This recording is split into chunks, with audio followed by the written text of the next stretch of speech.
no Salmo de número 42, onde nós fizemos a leitura.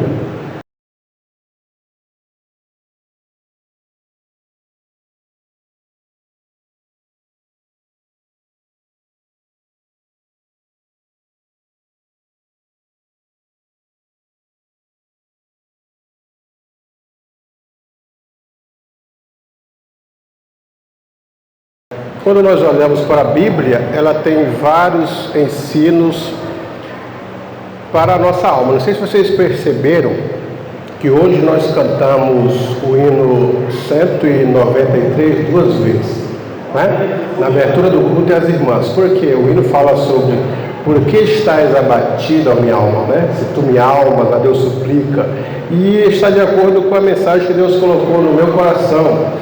Eu estava pensando em falar sobre Jonas, né? Cada culto de ensino um capítulo, mas meditando hoje sobre a palavra de Deus, o Senhor Deus disse para eu falar sobre a alma abatida, a alma triste, a alma necessitada. E a Bíblia ela tem ensino sobre o luto, como que precisamos lidar com o luto, como lidamos com o luto. O povo de Israel, eles tinham ensinamentos para lidar com o luto. Tinham que chorar pelo morto durante 30 dias. Mas só que depois dos 30 dias, acabou, meu irmão. Era a vida e era a alegria. E se nós olharmos para muitas pessoas dentro da nossa igreja hoje, eles ainda vivem o luto durante um mês, um ano, 2 anos. E a Bíblia ensina que nós devemos celebrar o luto, mas também passar para outra fase. E tem muita gente que ainda vive o luto. Porque se a minha esposa estivesse viva há 10 anos atrás, eu não estava na situação que eu estou. Estava vivendo uma vida de luto. Então a Bíblia tem uns ensinos que falam sobre o luto. Como lidamos com a morte? Porque as pessoas ímpias morrem. Eles têm a sua maneira de lidar com a morte. E como que nós, os cristãos, lidamos com a morte? Os ímpios, para ele, a morte é o final. Não tem mais nada. Eles não têm esperança, não sabem da vida eterna. E a Bíblia mostra que a morte para nós, o que Deus fala? O que a Bíblia fala sobre a morte? Que ele não tem prazer na morte do ímpio, mas na morte do justo ele tem prazer. Porque o justo ele vem para Deus. E nós temos a esperança de um dia estar com eles. Celebramos o luto, mas a esperança não morre. A Bíblia fala sobre a culpa. As pessoas que vivem a culpa do pecado ou a culpa de algum erro que fez da vida. Eles não conseguem deixar de sentir-se culpado por alguma coisa. Há pessoas que sentem-se culpado pelos filhos que se extraviaram, pelo esposo, pela esposa, pelo passado. Então, como que a Bíblia nos ensina a lidar com a culpa? São ensinos que você dificilmente vê os pastores falando, e todavia a Bíblia está larga em espaços para falar sobre isso. Outro assunto que a Bíblia também mostra é o ódio. Como que lidamos com o ódio? Como que lidamos com a inveja? Como que nós trabalhamos em nossa vida o medo? Eu conheço cristãos que têm medo do escuro, só dormem de luz acesa. Cristãos, aqui do nosso bairro. E como que nós devemos lidar com esse tipo de medo? Que isso é parte da alma. A Bíblia fala do pânico. Pessoas que vivem em pânico.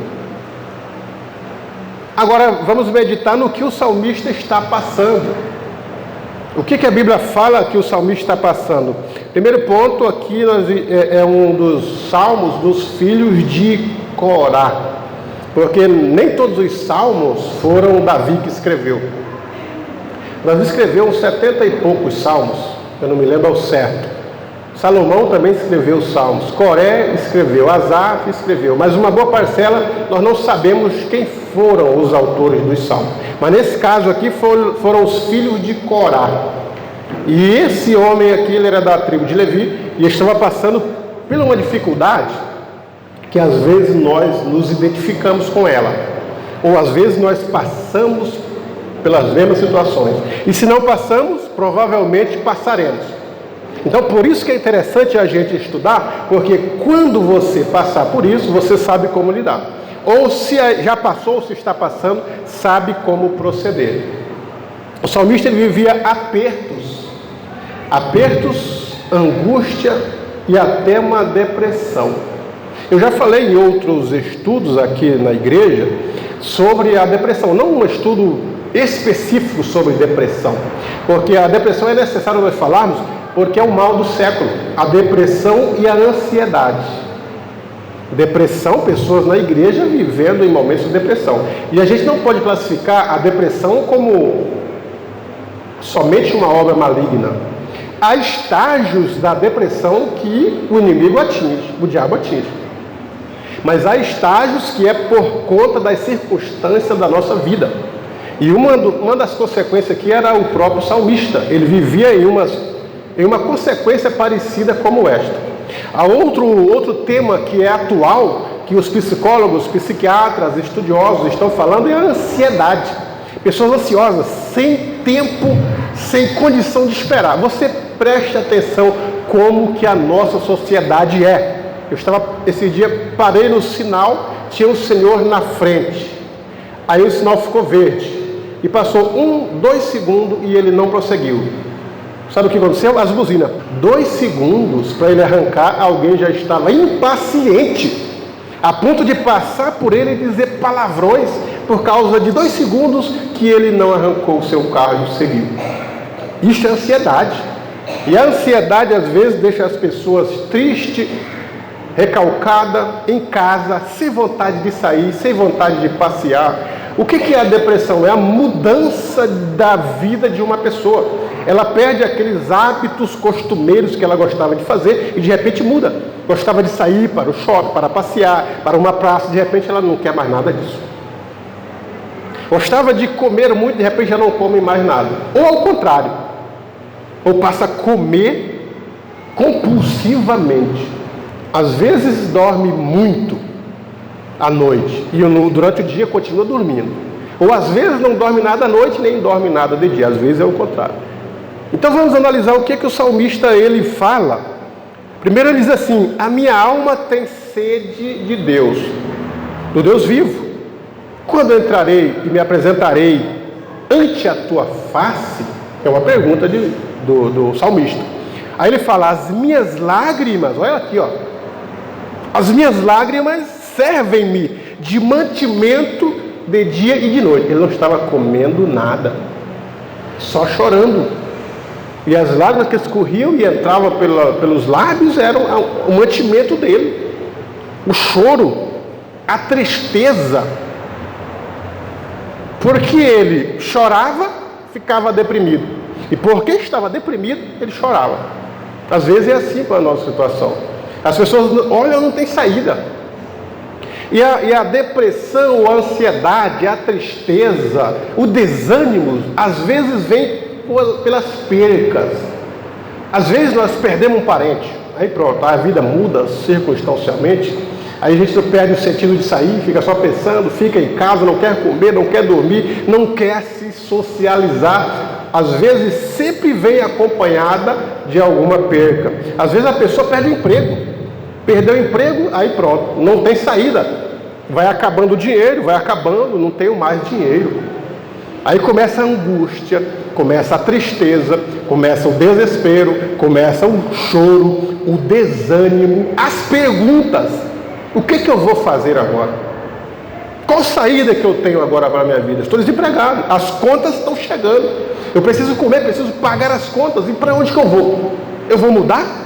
Eu vou mudar, eu vou buscar alguma coisa. Meu irmão, e as perguntas sempre vêm.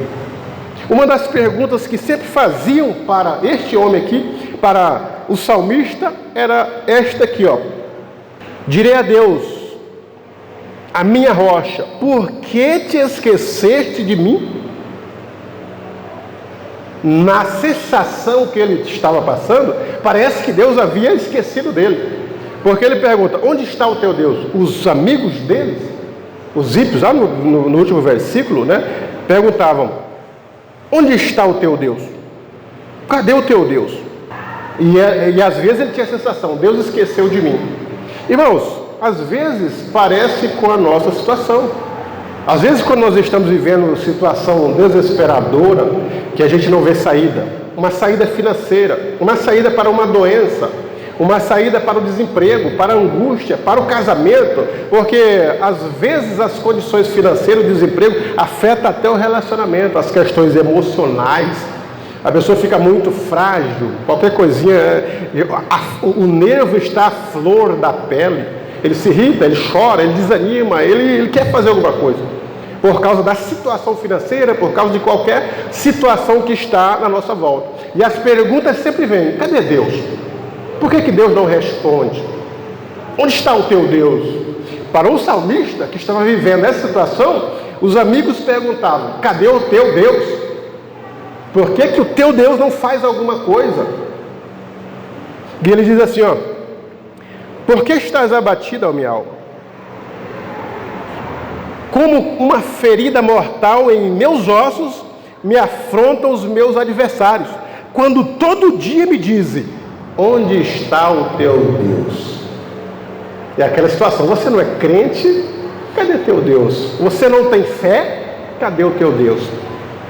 Não é o Deus Todo-Poderoso, dono da prata e do ouro, que abre porta. Nós cantamos, né? Não gostamos de cantar os hinos que falam que Deus vai abrir o mar, vai fazer você passar, vai abrir porta, vai quebrar o muro, vai destruir o inimigo. Mas na hora que nós estamos no aperto, que vamos orar, Deus não diz nada.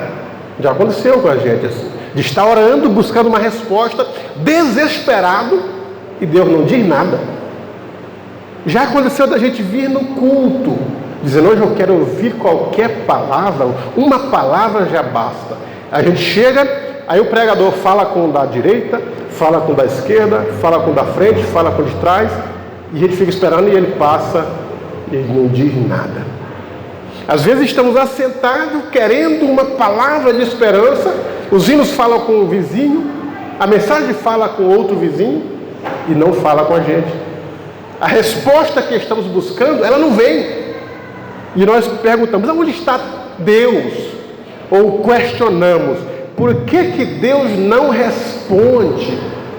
Por que Ele não entra com a providência? Nós gostamos de ler as palavras ou as passagens que diz assim, que o ouvido de Deus não está agravado para que não possa ouvir. O seu braço não está encolhido para que não possa abençoar, não possa agir. Ele não está cego, ele está vendo. Gostamos dessas passagens.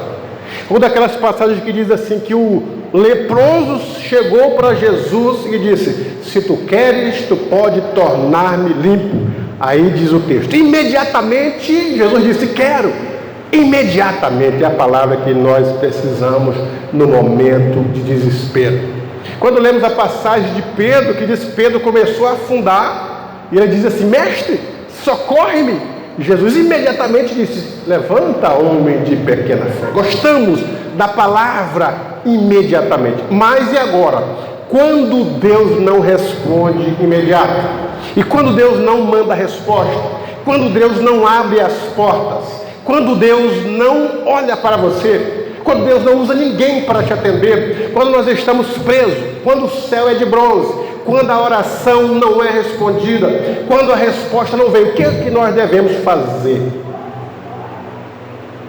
Que às vezes estamos assim, o céu é de bronze, a resposta não vem, a dor não passa, o sofrimento não passa, o desemprego não vai embora, a angústia, a doença não vai embora, nós não vemos saída, estamos chorando, nem vou na igreja hoje, não tenho força nem para dar alguns passos para chegar até a igreja, e não vejo saída, eu estou triste. O que é que nós devemos fazer nestas horas? Tem um hino que ele diz assim, se Deus fizer, Ele é Deus, se não fizer, continua sendo Deus, e se Deus trouxer a bênção, Ele é Deus, e se não trouxer a bênção, Ele continua sendo Deus, não é? Porque Deus, Ele às vezes trabalha e nós não entendemos o que Ele está fazendo. Foi Jesus quem disse para os discípulos, o que eu faço agora, vocês não entenderão agora, entenderão depois. E às vezes nós passamos por circunstâncias que não sabemos por que estamos passando por ela. mas é necessária, e só vamos entender depois que passarmos pelas tribulações, pelas aflições, pelas angústias, pelo sofrimento. Minha esposa já disse aqui que nós passamos, cooperando com um pastor, momentos difíceis, sabe? Parece que tudo era para nós. A carapuça servia diretamente para nós. Tudo que ele fazia, e falava, e maltratava, e pisava, e era para massacrar. Foi sofrimento. Sabe, você aguentar assim um ano, todos os dias indiretas, palavras duras, palavras de mal educadas, de sofrimento, de afronta, a ponto de todos os cooperadores saírem, todos que estavam em volta saírem. Aí, quando veio a bênção, nós estávamos no local da bênção, fomos abençoados, e não sabemos por que deveríamos passar por aquilo.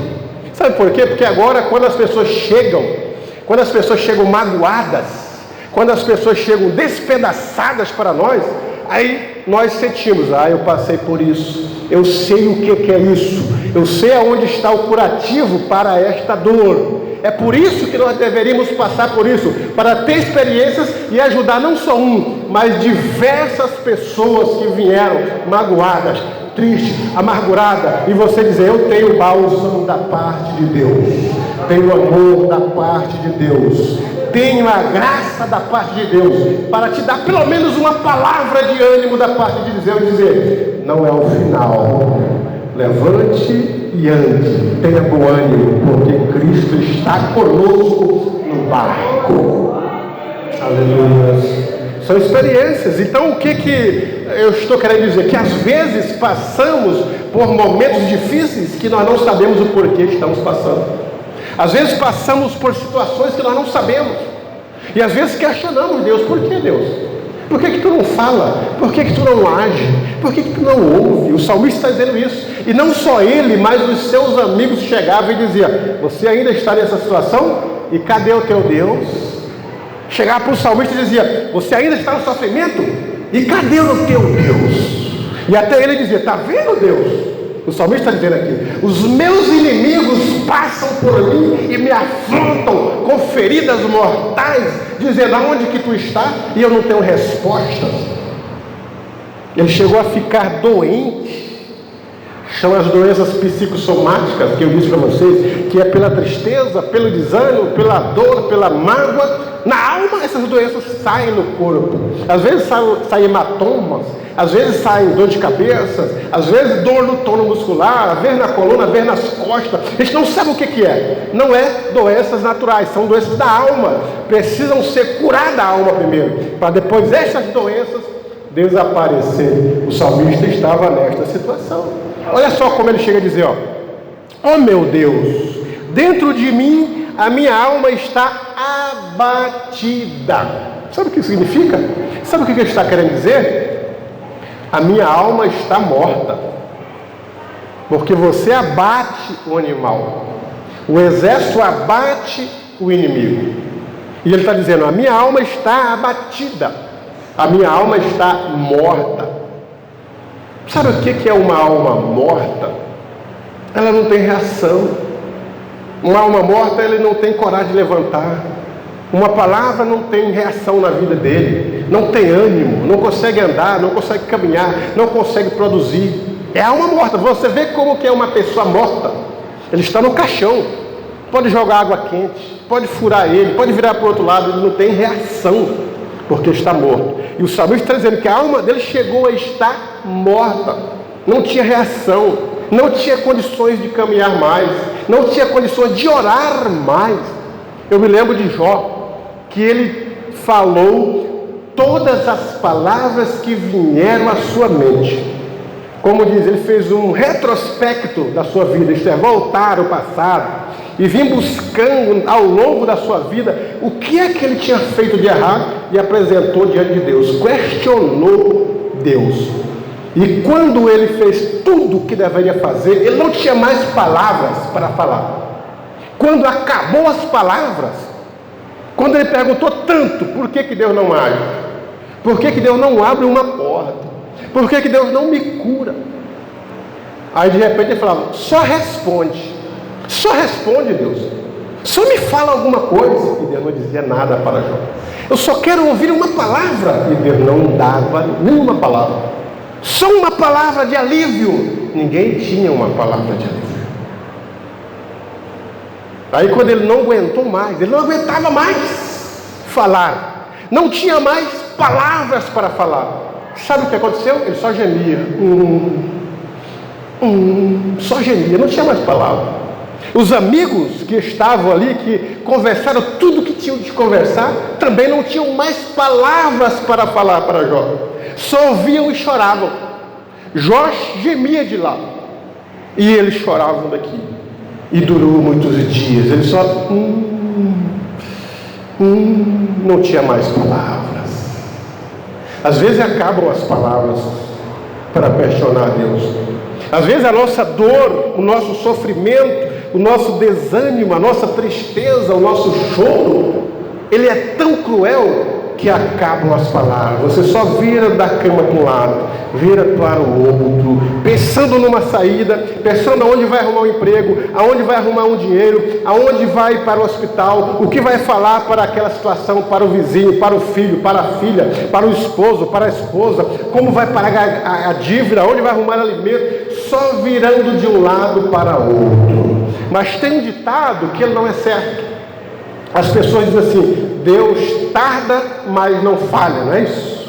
Que Deus nem tarda e Deus nem falha. Ele chega na hora dele, na hora certa. Às vezes para nós é tarde. Como, por exemplo, Maria disse, se tu estivesse aqui, meu irmão não teria morrido. Ela estava dizendo, para mim é tarde, já morreu, acabou, enterrou, está fedendo. Mas Jesus chegou na hora certa, porque quanto mais complicada a situação, melhor ele gosta de resolver, porque se ele curasse de Lázaro, não ia ser tão impactante assim, como mandar Lázaro ressuscitar já podre, e Lázaro sair e impactar as pessoas. Então era tarde para eles, mas era na hora de Jesus. Então Jesus chega na hora certa, no momento certo, para a pessoa certa, com a bênção certa para nós abençoar.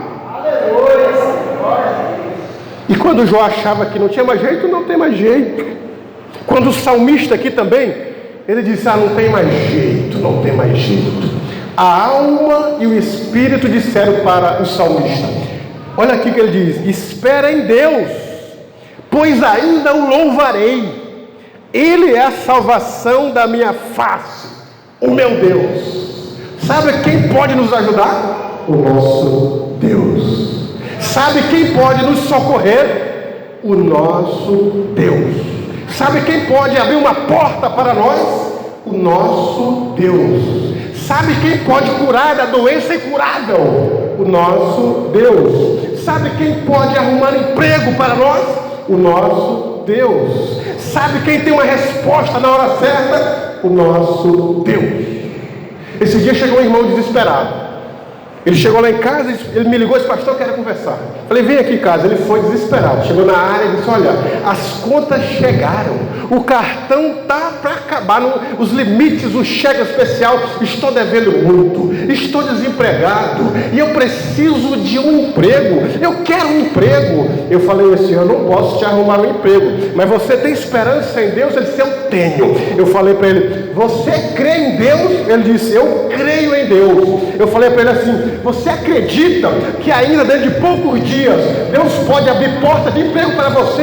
Ele disse, eu creio. Eu falei, então fica de pé, eu vou orar aqui para você, na área. Nós vamos orar para um Deus que responde, para um Deus que vê o propósito, vê o coração, é o dono da prata e do ouro, pode abrir porta, pode fazer tudo. E eu orei por aquele irmão, disse, vai em paz, que Deus ouviu a tua oração e vai colocar em providência a tua fé. Ele chegou na sexta-feira e disse, pastor, apareceu 3 empregos, eu quero escolher qual que eu vou trabalhar. É assim que Deus faz. Sexta-feira passada ele me disse, eu tenho 3 empregos, eu vou escolher qual é o melhor, porque Deus me abençoou. Espírito de Deus, É assim que Deus faz, meu irmão. Ainda há esperança. Por mais que nós pensamos, não tem esperança nenhuma. O salmista está dizendo: eu esperarei em Deus, pois ainda o louvarei. É assim que nós vamos fazer. Quando não tem mais saída, quando não tem mais cura, não tem mais emprego, acabou a esperança, eu quero te convidar a exercer a fé, a fazer um propósito diante de Deus, de chegar e dizer: Deus, se tu me abrir uma porta de emprego, eu vou fazer isso e aquilo, eu vou contribuir com a missão, eu vou melhorar a minha vida, eu vou ser dizimista fiel, ou eu vou participar, ou eu vou... Faça alguma coisa, meu irmão. Exerça a sua fé, que você vai ver Deus abrindo as portas para a sua vida. É assim que Deus gosta de agir na vida das pessoas. É assim que Deus gosta que nós nos colocamos diante da presença dele. A Bíblia diz assim, que há um coração contrito e abatido, não desprezará o Senhor Deus. Como que nós vamos chegar diante dele para ele abrir uma porta? Fazer como Ezequias. Isaías chegou: põe a tua casa em ordem, porque morrerás, não viverás. E foi embora, porque o profeta de Deus, ele chega e fala o essencial. Foi embora. E Ezequias virou para a parede e disse: ó Senhor, ser servido de te lembrar que eu tenho falado verazmente segundo o meu coração, tenho sido fiel à tua palavra, tenho conduzido fielmente a minha vida perante a tua face, tenho sido exemplo diante da tua face da fidelidade da tua alma, da minha alma para contigo. E chorou amargamente, com o coração contrito, com o coração abatido. E o profeta estava já saindo do pátio, quando veio o Espírito de Deus de Isaías: volta, fala para Ezequias que ouvi a oração dele, de um coração aflito e de um coração contrito. Vá e diga para ele que ouvi a oração. Ele não vai morrer, ainda vai viver mais 15 anos. Quando o profeta chegou lá, Ezequias estava chorando. O profeta disse assim: não chore, mude essa tristeza em alegria, porque o Senhor nosso Deus manda te dizer que viverás e não morrerás. E eu, como profeta de Deus, venho dizer para vocês nessa noite: muda esse desespero em esperança, muda essa tristeza em alegria, converta este medo em alegria, converta a desesperança, a depressão, a ansiedade em louvor, em adoração, converta essa porta fechada em fé, em alegria, em esperança, porque Deus vai abrir porta, Deus vai entrar com providência, Deus vai curar, Deus vai empregar, Deus vai renovar, Deus vai abençoar o seu povo aqui no Sertão 2. Quantos creem, digam amém. Aleluia, Espírito de Deus, aleluia. Nós estamos vivendo milagres, meu irmão. Nós estamos vendo milagres. Hoje meu neto está ali, ó. Estava desenganado, vocês sabem disso.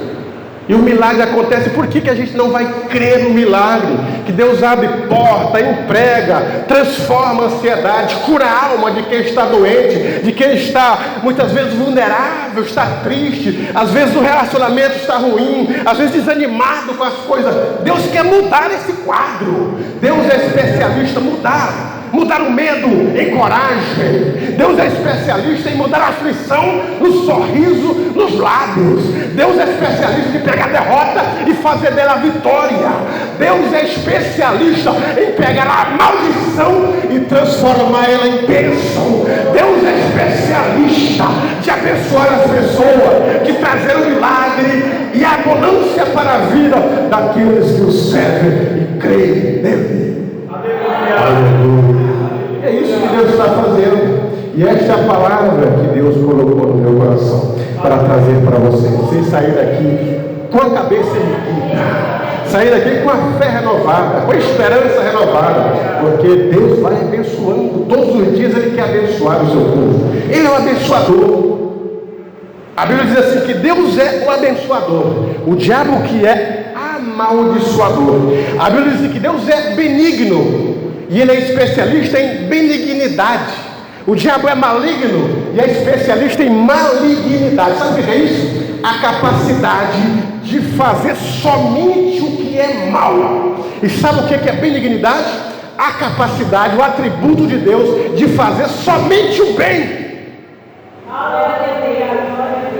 Agora, às vezes o diabo é especialista em colocar desânimo, é especialista em fechar os olhos para que as pessoas não vejam a bênção, é especialista em destruir sonhos, especialista em destruir fé, roubar a esperança de alguém, matar a fé de alguém, matar a bênção de alguém. Agora, tem um detalhe: a Bíblia diz que foi para isso que o Filho de Deus se manifestou. Para quê? Para desfazer as obras do diabo. O diabo vai colocando desânimo, Deus tira o desânimo, coloca ânimo. O diabo vai colocando desespero, medo e ódio, Deus limpa, coloca esperança, fé e amor. O diabo fecha a visão, Deus destampa a visão. O diabo fecha a porta, Deus abre a porta. O diabo coloca muro, Deus quebra muro. O diabo impede a bênção, Deus destrói. E vem a bênção para a nossa vida.